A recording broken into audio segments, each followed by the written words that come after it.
Terima kasih Anda masih bersama kami dalam berita Sulawesi Tengah. Bagi Anda yang baru bergabung, kembali kami sajikan 3 berita utama hari ini. Warga desa Sausu Torodo menyerahkan senjata api rakitan dan amunisi aktif kepada aparat kepolisian.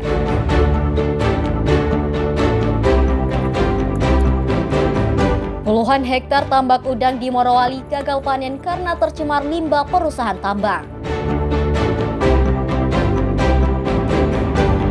Sebuah kapal dan truk bermuatan kontainer ludes terbakar di tepi pelabuhan Pantoloan, Palu.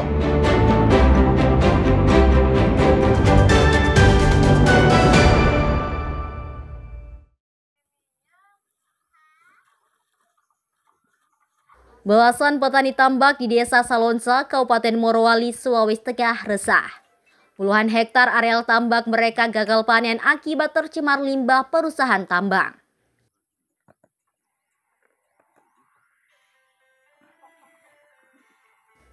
Limbah yang mencemari areal tambang udang para petani telah berlangsung sejak 2018 silam. Air yang tercemar mengakibatkan udang mati. Akibatnya hasil panen petani gagal dan merugi. Para petani mengaku sebelum hadirnya perusahaan tambang tersebut, hasil panen udang bisa mencapai 6 ton dengan nilai puluhan juta rupiah.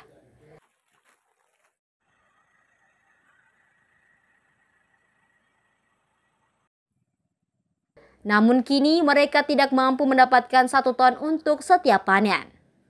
Kerugian yang dialami petambak tersebut telah berlangsung lama. Masalah tersebut telah disampaikan ke pemerintah daerah dan anggota DPRD Morowali, namun tidak pernah ditangani dengan serius. Hingga akhirnya mereka melakukan unjuk rasa dan berbuntut penghentian pengoperasian perusahaan tambang.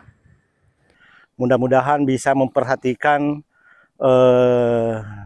petani tambak yang ada di Desa Unkea.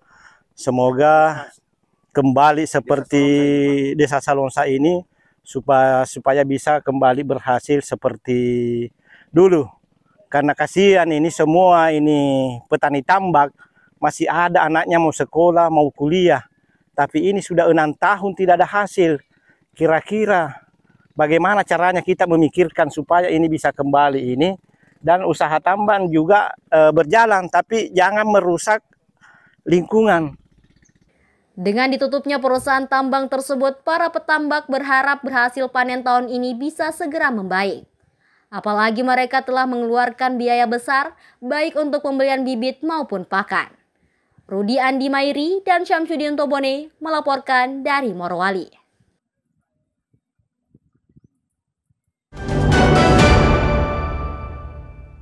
Sekolah terdekat itu sekolah SDBK kelas jauh Kamarora. Mutu pendidikan di Sulawesi Tengah saat ini tidak hanya bergantung pada pendidikan formal. Keberadaan lembaga pendidikan non-formal juga ikut berperan penting dalam meningkatkan kualitas pendidikan. Salah satu lembaga tersebut adalah Sekolah Alam Dongi-Dongi yang terletak di Desa Tongoa, Kecamatan Palolo, Kabupaten Sigi. Karena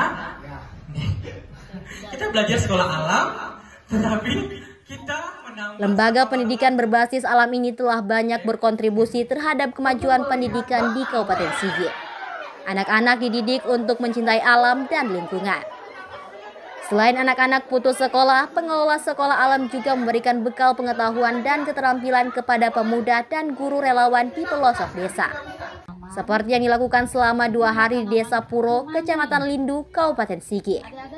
Puluhan peserta dari berbagai desa mengikuti pelatihan sekolah alam. Pelatihan ini bertujuan untuk menumbuhkan kesadaran lingkungan, mengembangkan karakter kepemimpinan, dan membentuk karakter melalui pengalaman langsung di alam. Peserta juga diharapkan menjadi agen perubahan dan berperan penting dalam pelestarian lingkungan.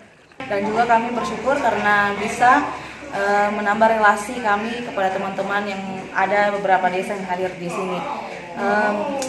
Dan juga banyak sekali yang kami dapatkan di sini serta pengalaman karena untuk dari sekolah alam ini kami mendapatkan banyak kayak seperti jenis-jenis tumbuhan yang untuk jadi obat-obatan.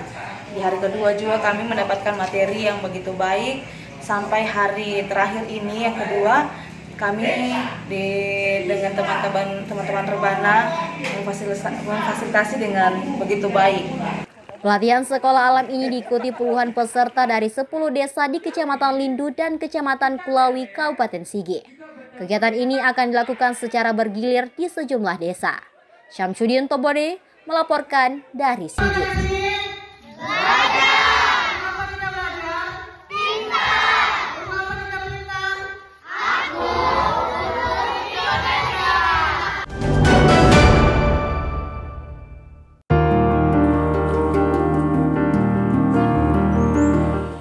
Parigi Motong dikenal memiliki banyak destinasi wisata bahari yang favorit dan ramai dikunjungi wisatawan. Salah satunya adalah Pantai Kucing yang terletak di Desa Tandaigi, Kecamatan Sinuwo. Destinasi ini memang unik, apalagi dengan namanya yakni Pantai Kucing. Dari cerita pengelola dan pengunjung, konon sebelum kawasan itu dikelola dengan baik dan ramai, pantai ini jadi tempat pembuangan kucing. Padahal lokasi tersebut menyuguhkan panorama alam yang memukau. Selain pasir putih yang halus, juga air laut yang jernih. Sangat cocok untuk wisatawan yang hobi berenang atau menyelam. Menurut informasi yang saya dapat, katanya dulunya tempat ini sering orang pakai buat buang-buang kucing. Makanya sampai namanya jadi Pantai Kucing. Begitu. Tanggapan saya terkait Pantai Kucing ini menurutku suka sih, keren, bagus. Dan banyak juga yang pemandangan-pemandangan yang kayak wow, keren sekali begitu. Dan tapi kurangnya itu di fasilitas menurutku sih. Fasilitas itu kurang diperbaiki. Banyak yang kayunya udah lapuk, banyak yang rumah-rumahnya udah tidak terurus lagi. Terus ada juga tempat duduk di sana tadi itu udah kurang bersih gitu. Pantai Kucing ramai dikunjungi setiap hari libur dan akhir pekan. Pengunjungnya bukan hanya warga setempat, tapi juga dari luar kota. Lokasi ini menjadi favorit karena menyediakan berbagai fasilitas seperti gazebo, tempat penginapan, dan dermaga dengan jembatan panjang yang menjorok ke laut. Tempat ini menjadi spot favorit pengunjung untuk bersuah foto. Rabiatun Latifah dan Syamsuddin Tobone melaporkan dari Parigi Motong.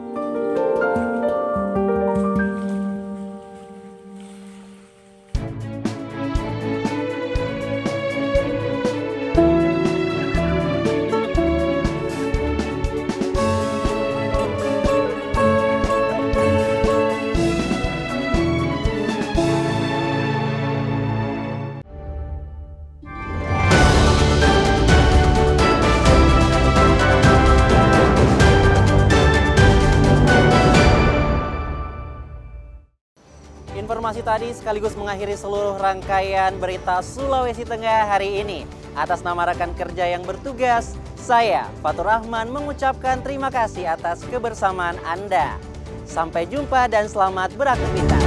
Sokong puasi, tapi